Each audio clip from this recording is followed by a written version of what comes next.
Assalamualaikum warahmatullahi wabarakatuh. Perkenalkan, kami dari kelompok 9 akan mempresentasikan materi tentang literasi dan inklusi keuangan Islam. Sebelumnya, perkenalkan anggota dari kelompok kami. Yang pertama, saya sendiri, Hafizatur Rofiah. Yang kedua, Aditya Ayu Aliani. Yang ketiga, Fitriyah. Yang keempat, Sylvie Nindiyartiana. Dan yang kelima, Olin Meliandari. Keberadaan pasar modal menjadi salah satu hal yang sangat penting untuk menggerakkan roda perekonomian, karena berfungsi sebagai sarana pendanaan modal bagi sebuah perusahaan dan juga sarana investasi bagi masyarakat. Selain pasar modal konvensional, terdapat pasar modal syariah yang dimulai sejak tahun 1997 di Indonesia.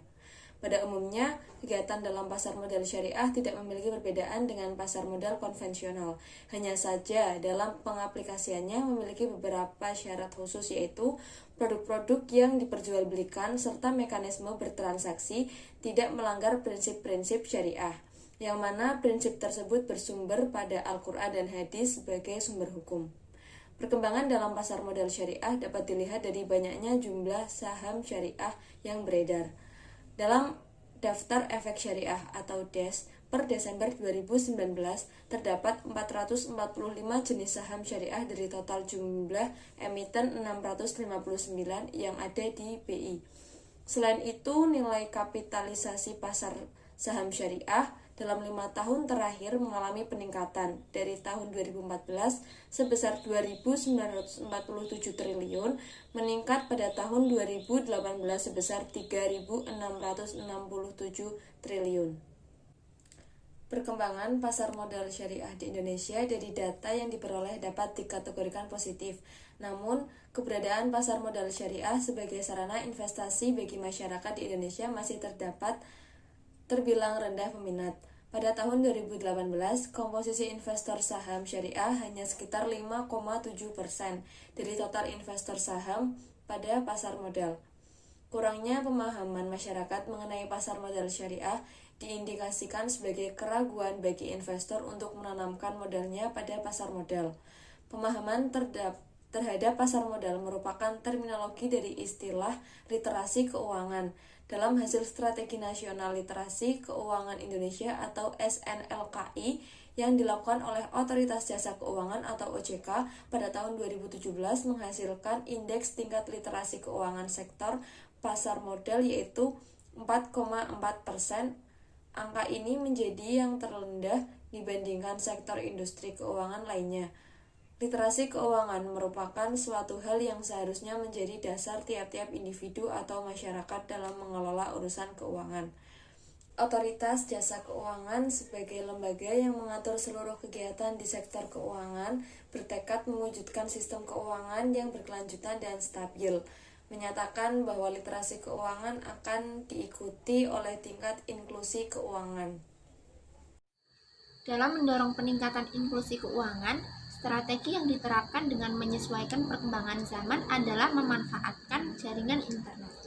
Penerapan jaringan internet pada layanan keuangan digital atau yang disebut sebagai financial technology atau fintech dianggap sebagai cara yang efektif untuk menyediakan peluang dalam mendorong inklusi keuangan, yaitu dengan meringankan biaya transaksi keuangan tanpa harus menyediakan layanan keuangan tradisional dalam bentuk jaringan kantor.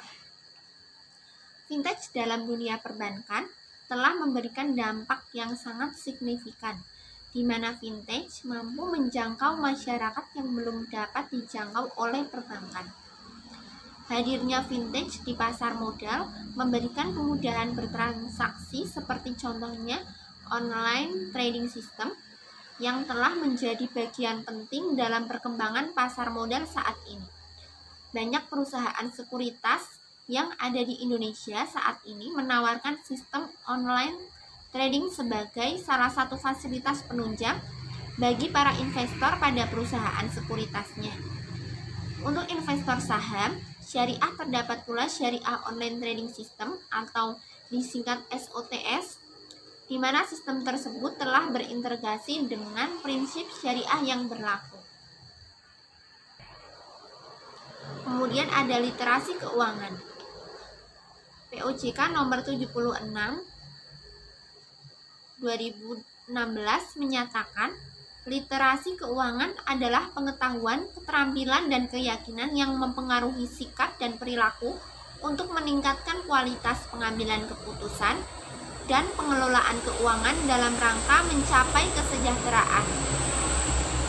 Literasi keuangan dapat diartikan pula sebagai kecakapan atau kesanggupan individu dalam hal keuangan, di mana ia akan mampu melihat uang dengan sudut pandang yang berbeda dan memiliki kendali atas kondisi keuangannya.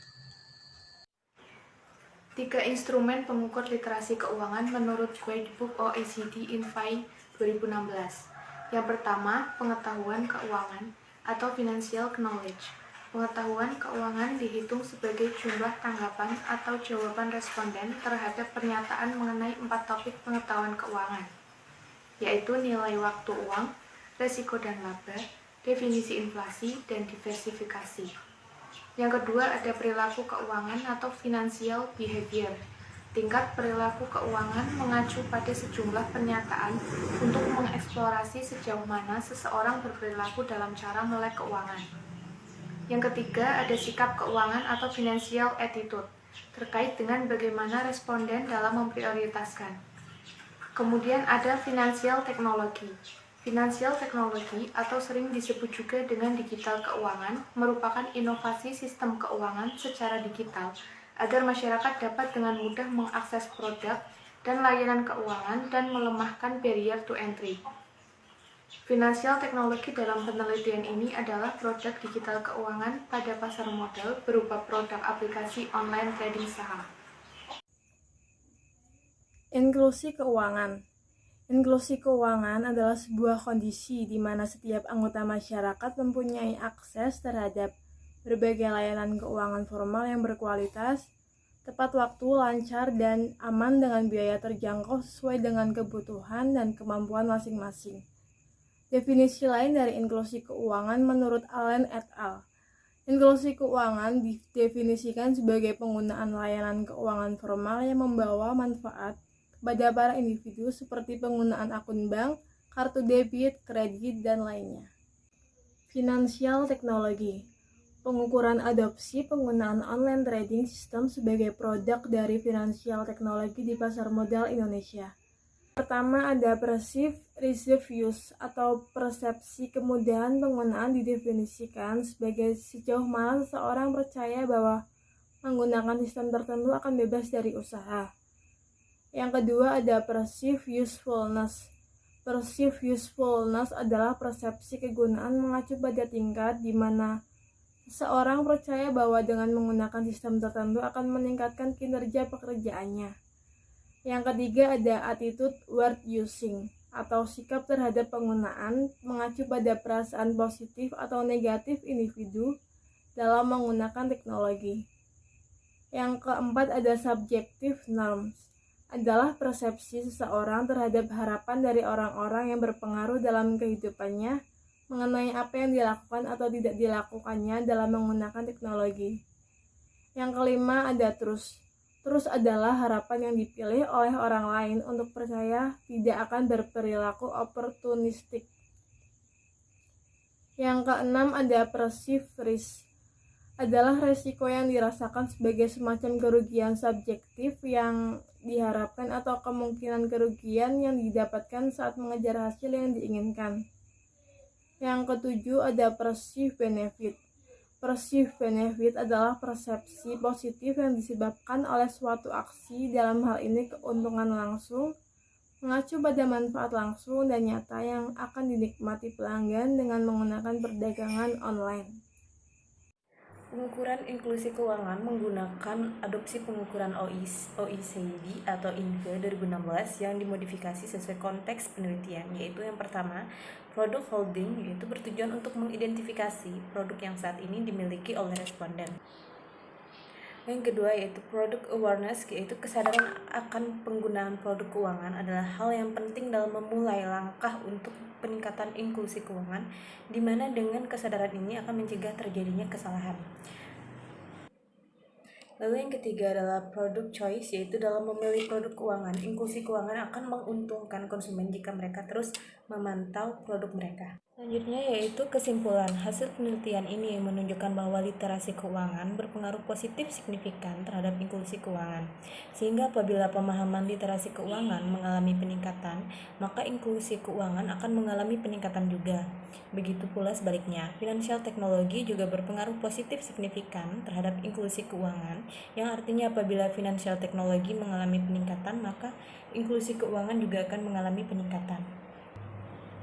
Selanjutnya, yang terakhir adalah rekomendasi kebijakan. Berdasarkan hasil penelitian dan pembahasan sebelumnya, dapat ditarik beberapa rekomendasi kebijakan, antara lain yaitu sosialisasi mengenai literasi keuangan perlu untuk digiatkan agar semakin banyak masyarakat yang sadar akan investasi pada saham, sehingga semakin banyak masyarakat yang menyisihkan pendapatannya untuk berinvestasi di pasar modal dan membuat jumlah pengguna investasi saham di pasar modal pun meningkat. Selanjutnya, untuk perusahaan sekuritas yang menyediakan fasilitas online trading diharapkan meningkatkan kenyamanan bagi investor agar tumbuh perasaan positif investor saat menggunakannya, seperti memfasilitasi investor saham syariah dengan aplikasi online trading saham syariah yang terintegrasi prinsip syariah, sehingga tidak ada keraguan bagi investor saham syariah menggunakan layanan trading online yang membuat meningkatnya pengguna saham syariah di pasar modal. Baiklah, sekian pemaparan dari kelompok kami. Apabila ada kekurangan dalam penyampaian materi, kami memohon maaf. Akhir kata, wassalamualaikum warahmatullahi wabarakatuh.